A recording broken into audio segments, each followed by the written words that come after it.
Welcome back to Face the Nation. And if you've been within 100 miles of a television set or a radio, you know there's another story that's been dominating the headlines this week.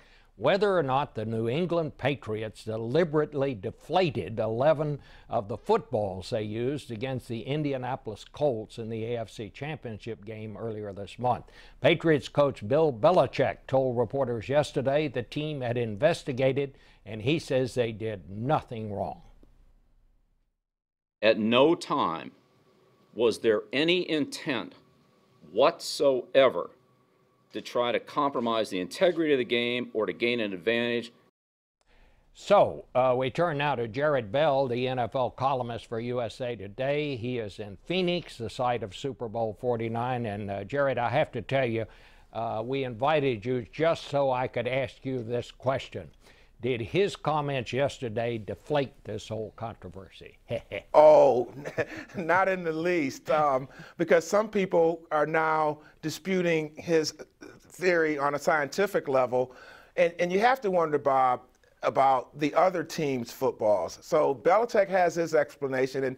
And on one level, Bob, it's interesting that they conducted their investigation and they came to that conclusion in 3 days, and the NFL is still going to have this long, drawn-out investigation. So he kind of gave it to the league on that level. But the fundamental question is, okay, if the weather conditions affected the Patriots' balls, what about the footballs used by the Indianapolis Colts? And that's at the root of this issue. And it's going to be here all week. It's the Super Bowl, super hype. So here we go. I mean, what are we going to have to do here? Are referees going to have to carry around those little pressure gauges like we carry, in our car to see if our tires are at the right, carrying the right amount of air? And basically what he was saying was that when the balls are inside, where it's warm, hot air expands, they weigh one thing. When you get them outside in the cold weather, they weigh something else. I mean, I don't know what to make of this.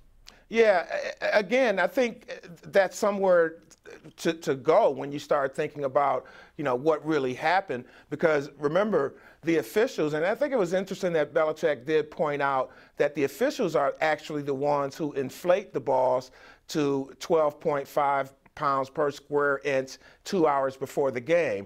And so that's their responsibility to make sure the balls are at a certain level. And then, so conceivably, they did that. They inspected these balls before the game. And what happened from there, we don't know. We just know that the Patriots' balls were supposedly different than the Colts' footballs. So explain that. Well, maybe this is the baseball fan in me coming out, but in baseball, the umpires are responsible for the ball. When somebody's been cutting the ball or rubbing it up, the umpire's the one that calls that. Shouldn't the officials be the ones who decide if these balls are okay? Yeah, once the game starts, actually, the officials are the ones. And if you remember what happened in the game, they took one ball out of play and then went to halftime to inspect the balls, and then for the second half, all of the balls were up to snuff, if you will. It's interesting because you go back to 1999, Bob, when the NFL actually changed this policy to allow the teams to have more access to the footballs.